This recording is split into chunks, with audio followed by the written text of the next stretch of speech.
Ladies and gentlemen, welcome to another entry in our Community Cast series. In this match, we're going to have a showdown between the Dwarves, who shall be led by Dov Plays, and the High Elves, who are going to be helmed by Romulo.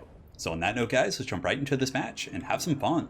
So as far as the Dwarf army, you can see it's certainly going to be very onion-esque. I don't know if that's even a word, but I made it up. So there's a lot of layers. You can see here in the front line, it's mostly going to be miners. Miners, of course, a pretty good chaff unit against the High Elves. They have decent AP. I mean, I guess it's not like great, but for the cost, they have 22 weapon strength, and I think 18 of that is armor piercing. So if they do fight things like White Lions and Sword Masters, yeah, they're going to get crushed pretty badly, but at the very least, they can put some hurt on those guys.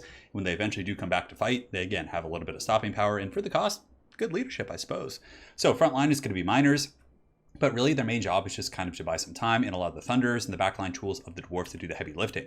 In the secondary line, it's going to be Dwarf Warriors, so not really looking to get some extra AP here, knowing that he's probably just going to be relying on their melee defense and leadership to hold back the tide of elite High Elf infantry, which is often the case.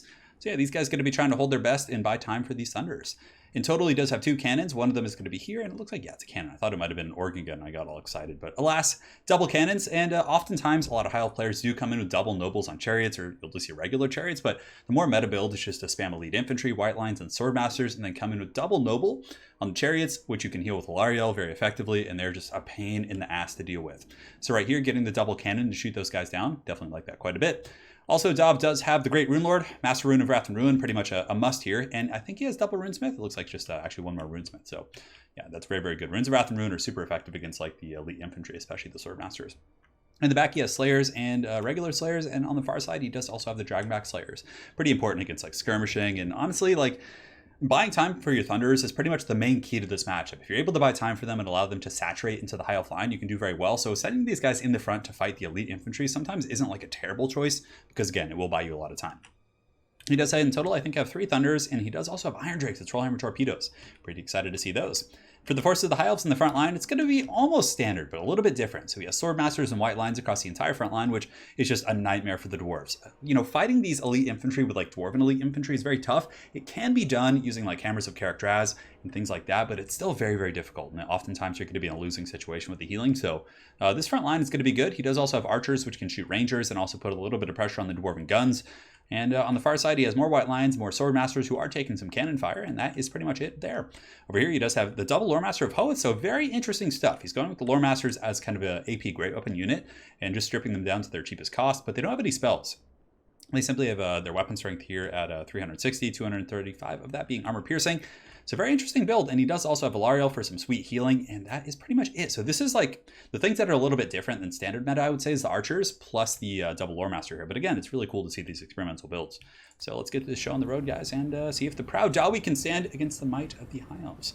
The High Elves are going to be surging forward, taking a little bit of cannon fire. It looks like Dov is shooting at the Sword Masters right here, so getting a little bit of poking fire. And the other cannon is going to be shooting downtown here against these guys as well. Now, as far as kills, it's killed about, yeah, that's not bad. 13 of those Sword Masters there. Definitely some, you know, substantial, not substantial value, but decent value.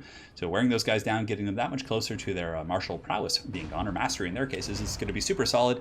And the Runes of Wrath and Ruin are certainly going to be getting dropped on those Sword Masters. White Lines are very strong in their own right. The Dwarves can certainly handle them a little bit easier. They don't have a bonus versus infantry, whereas Sword Masters just crump all over Dwarf infantry. It is very, very nightmarish, to say the least. On the far side, Slayers are going to be repositioning. It looks like they're going to be getting on the outside, maybe to kind of help against these Sword Masters.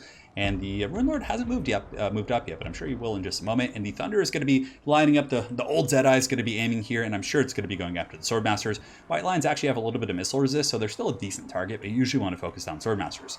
So these are not miners with blasting charges, so they're just going to be, you know, fighting with their picks, and yeah, that's pretty much it. I mean, I guess they got lanterns, which is kind of cool. They could club the Elves with the lanterns, but they're going to be having a pretty bad time here in the front line. The Archers are going to be opening up, and the Master Rune of Wrath and Ruin is going to be going down to the Sword Masters. Miners on the far side are going to be charging to engage. A little bit of a mischarge here, but it really doesn't matter. These guys have a charge bonus of 6, so it's pretty much negligible. It's not really going to make much of a difference. So the fighting's underway. You can see the Miners are holding them back for quite some time, and the Slayers are actually going to be intercepting the White Lines while these Dwarf Warriors pull back here, and the Thunders are going to be shooting downtown on those guys, and these Sword Masters in the middle being kited pretty effectively, so Dov hasn't engaged them. He actually ruined them. Oh man, look how slow they are. Double rune, putting them down to 4 speed. Interesting. And it looks like it does stack in terms of damage, so I actually haven't tested that out. So if that does indeed stack up, let me know. That's very, very cool. So down to 4 speed, these guys are being kited pretty badly here, but the High Elf Archer is actually getting some okay value against the Thunders. Thunders are shielded and relatively heavily armored here, so the Archers aren't going to do a ton of like burst damage, but it still is forcing them back a little bit, and you can see the High Elf Infantry are getting through, so they broke through here very quickly. A lot of the Dwarven Infantry, the Warriors, are going to be turning and running, but now the Brave Slayers are going to be surging in to kind of protect the gun line, and this is where the attrition really begins. Cannons in the meantime still online. The double Lore Master of Hoeth are actually going to be going after the Rune Lord here, which is that's going to be tough. He's infantry size. These guys are going to be a great assassin. As far as speed, 36 speed against 32, so they should be able to chase him. And the guns are being forced back pretty heavily now. This cannon is online. The Iron Shanks Patrol Hammer torpedoes don't have too many good targets, so they're just going to be kind of shooting into these guys here. But they look really cool, so style points there, and they do have 37 kills. But the High Elf Infantry are grinding out the front line. It's looking a little bit tough for the Dwarfs as these guys kind of just start to pile in. But the guns are opening up shop, and the Slayers are just MVPs. The Slayers are holding back the tide of High Elves, doing some great work right here. And the cannon is also still shooting, so that thing needs to be shut down ASAP. I mean, it's just getting so much value here, just shooting into these troops. But oh my god, look at the Dwarven Crossfire.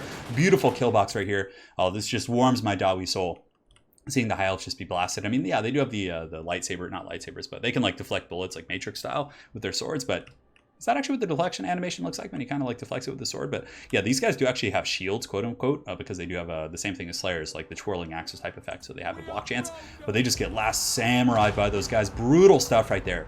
Now, in the meantime, the Lore Master of Hoeth is going to be Benny Hill chasing this Rune Lord right here. But the other one's probably going to start getting gunned down pretty badly by the fellow dwarves. And again, having that separation quite good.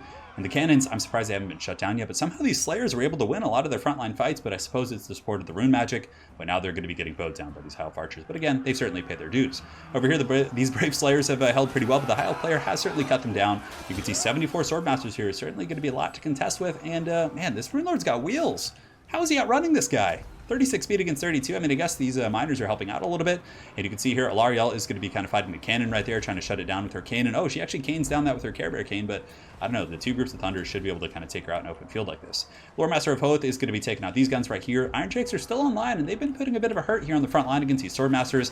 But the Slayers are really just have been MVPs this game. Whenever there was like kind of a lapse in the formation, they rushed up, they fought, and even though there weren't any large targets, the fact that they're unbreakable was extremely helpful. So these white lines are going to get broken off, and for the first time of the game, it looks like Dov does pull ahead slightly in the bounce of power. Alarielle does drop a heal, but she can't really afford to stay because of the guns. The guns are going to be forcing her off here, and it looks like this Lore Master of Hoeth is going to be jumping in to try and shut these guys down.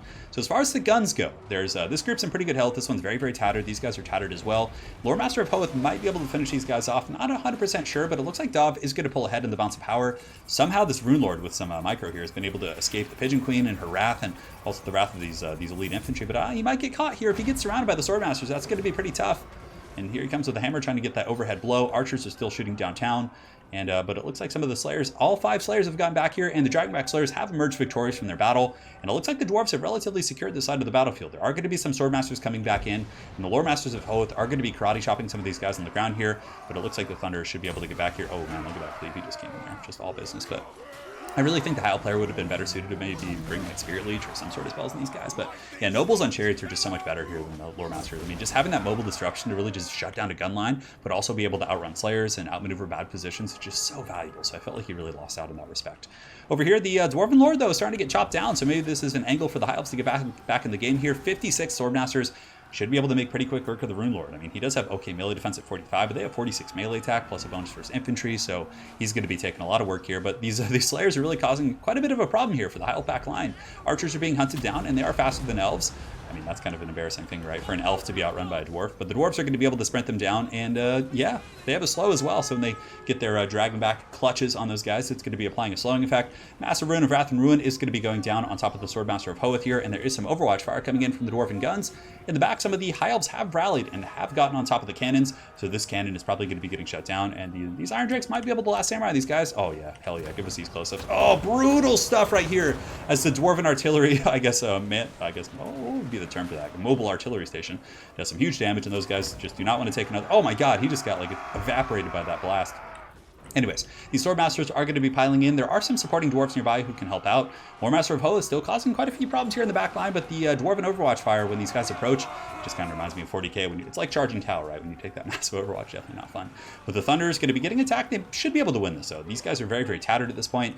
As far as the High Elves back line, the Archers are all chased down by Slayers. The Rune Lord is still fighting. He was able to kind of just Rambo the Swordmasters with his Master Rune of Wrath and Ruin. Of course, he had a little bit of supporting fire from the cannons and some of these other tools, but it looks like For the most part, the Dwarves have got this one. I don't know if the High Elves are going to be able to kind of have the endurance to just claw this one out, especially with the guns and Iron Drakes being online, because Alariel's about to get Iron Drake in the face pretty bad. I mean, oh no, but the Slayers are going to go over after the Archers. Oh, Iron Drake's coming in. And it makes some okay contact. Looks like most of them missed. It did about 100 damage, but again, had she been on her pigeon or something bigger, that probably would have made some really good contact. But she's going to be getting gunned down, gunned down now, pretty bad. Wow, that's like a tongue. Gunned down now, gunned down now. Say, gunned down now. Try that one a couple times. It's a little bit tricky. But anyways, very well played to both players for sure. It's cool to see some different builds from the High Elves that are a little bit off meta. Like oftentimes you just see the chariots and things like that, which can be pretty oppressive for sure. So, but it was cool to see an attempt to use the double Lore Master of Hoth for the bonus for infantry and just have them be this kind of a real beat sticks. But I think it was just a little bit suboptimal when it compared to like chariots and things like that. But as far as the builds go, it was great. It was a great game. Very well played to Daw plays. I liked his build quite a bit. The classic Dawi onion strategy. That's really how you do it. Some players kind of opt for just going with one cannon and cutting. So essentially, I think what I've seen players do is cut one cannon, cut the Iron Drakes, and get like some more guns. But even still, this build was good and it had its strength. So I really liked it quite a bit. And for Romula's build, I thought it was good as well. I mean, Swordmasters and White Lions can be very brutal for the Dwarves to handle. A couple Archers certainly not bad because they can actually shoot Slayers. I mean, it's a little bit, I guess actually that gives them really pretty solid role to shoot down Slayers and a little bit of backline pressure there against like Ulthar's Raiders and stuff. And they can also shoot like Cannon Crews. They have really, really good range. But the one thing I would recommend, obviously he probably already knows this, is just cutting the Lore Masters of Hoth and getting double nobles on chariots with Alariel's healing, and it's going to be so nasty. So again, well played to both of these fine players here. Make sure to check out Daw Plays on YouTube if you have not. He puts up daily battle replays. A really good guy and an awesome caster. So please check him out. There will be a link in the comment section below. And other than that, thank you guys so much for watching, and we'll see you guys next time. Take care.